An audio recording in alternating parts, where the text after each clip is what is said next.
Parenting is a challenge for each and every one of us who has kids, and it's always helpful to get some advice from someone who's managed to do parenting quite well. That's what we want to do today with our guest, Tim Alba, a former pastor and a longtime corporate executive. He's the author of the book, Well Done, Mom and Dad, a practical guide to turn good intentions into godly legacies, available at Amazon and at timalba.com. Tim, welcome to Bridge City News. Thanks for joining us today from Dallas, Texas. Thank you. It's a privilege. Thank you. Now, how would you best describe your book? Would you call it maybe a parenting guide?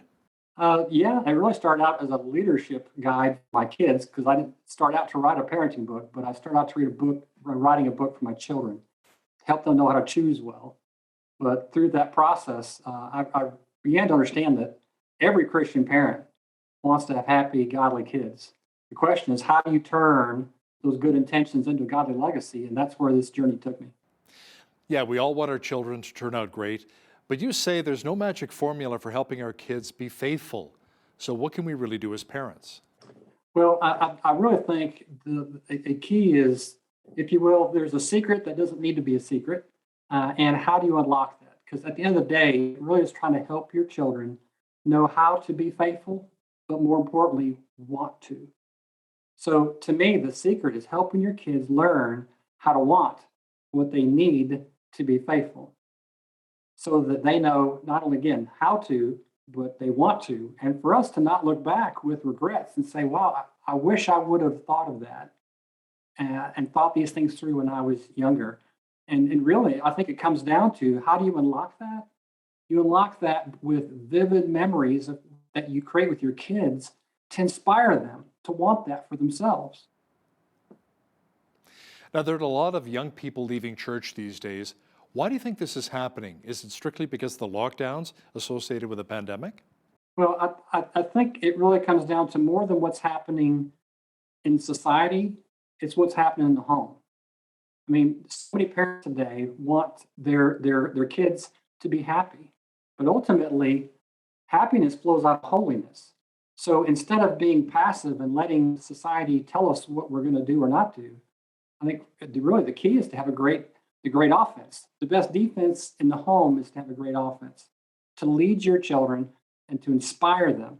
Because at the end of the day, we have to create, again, that staying power for the kids to personalize that faith for themselves.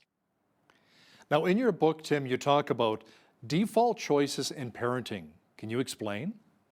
Yeah, I've really come to the place where I realize with my own kids that there's a fundamental question that I think we all have to answer as parents. And that is, will I be a default parent? And that is a parent that I prefer to be by default, or will I be a parent that my kids need me to be? And a default parent, I say, are great parents with good intentions. They definitely they want to help their children and break their habits and fix their behavior and stop their drama. But that's parenting by default. And well intended is not well done. And the second kind of parent I talk about are well done parents. And we also want to help our little Susie or Billy, but we break their habits by bonding with their hearts. And we fix their behavior by funneling their beliefs.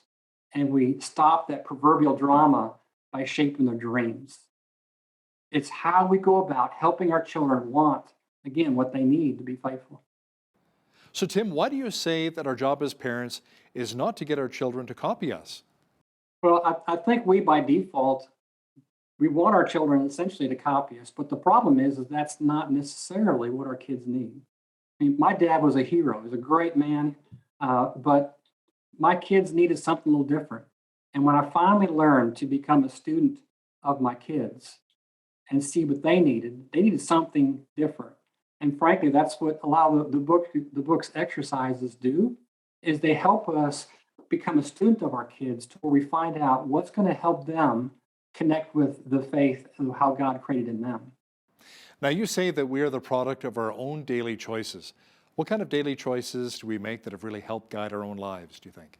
Well, I think we can't ever get past the basics, right? The basics of creating a home where godliness is the norm, praying, reading our Bible, etc. That's absolutely can't change. But I really think there's three things that really could help all of us. And the first is to start with ourselves. The second is love your spouse. And the third is how do you lead your family? So it really starts with me. How am I leading myself? Because I can't lead my family well until I lead myself well. The second is the best way for my kids to truly love God is to see their parents love each other. So it's loving my spouse. And the third is leading my family and others, again, to want what they need to be faithful. And that's becoming that student. And it's having some practical exercises that, frankly, the book goes through. I'll give you one real quick that maybe it's called Secret Sauce. Take 26 A to Z characteristics. You pick one for each letter that's going to characterize the character of your family. You have everybody do it. It's a fantastic little exercise. And when we went through that, what I saw was each of my children choosing things that were important to them. And when you look back on it and see what happens with your children years later, you find amazing similarities, but also some amazing commonalities. You help them find faithfulness for themselves as well. Now, in your book, you also mention that our trophies reflect our treasures. What do you mean by that exactly? Well, I'll really start just with a story because that's what I think explains it. And that was my wife and I had three kids, had a tornado that came through the Dallas Fort Worth area. My wife couldn't get home. And I finally got home. My wife called me and said, Frank, get home with the kids. I looked all over the house and I finally found my three kids, all in a small little bathroom with the door shut with the music going, having a party. And I thought, what is going on? And they were little. And what they took with them when my wife said, get only the things you need and go to that bathroom and shut the door. My daughter took her makeup and music. Makeup. Well, she's now a fashion designer. My son took his music and the Bible. He now is a musician who works at his church. My youngest son grabbed his Game Boy, and he's now a graphic designer. Even when we're little, we know to grab the things that are most important to us. The question is, are we grabbing? Are we treasuring what really matters? It happens by default. The key is, are we actually, though, making the choices that we want to treasure day after day? Now, you encourage parents to keep investing in their kids even when they don't see the immediate results. How do we keep casting that vision? Well, I think you have to decide up front that how you invest in your kids will not depend upon how they respond. I mean, we have to keep investing also in ways that draw their interest. It's like if you deposit $1 in a bank after 50 years, it's worth $1.64 if it's 1%. But if you could deposit $1 every day at 10% interest, it's worth $467,000. And I just wonder if we could deposit one character investing quality in our kids every day for 50 years that draws their interest, how different would our kids look? And I think back to a time where I was trying to find a way to connect with my youngest son who just wouldn't hardly talk. And his name is Caleb. I finally found a thing that I thought he loved was Dallas Mavericks basketball tickets. And I bought a little package of those tickets and he was so excited to go for about 3 games and then he quit going. And I'm thinking, what are you doing? And after 3 games, he didn't care anymore.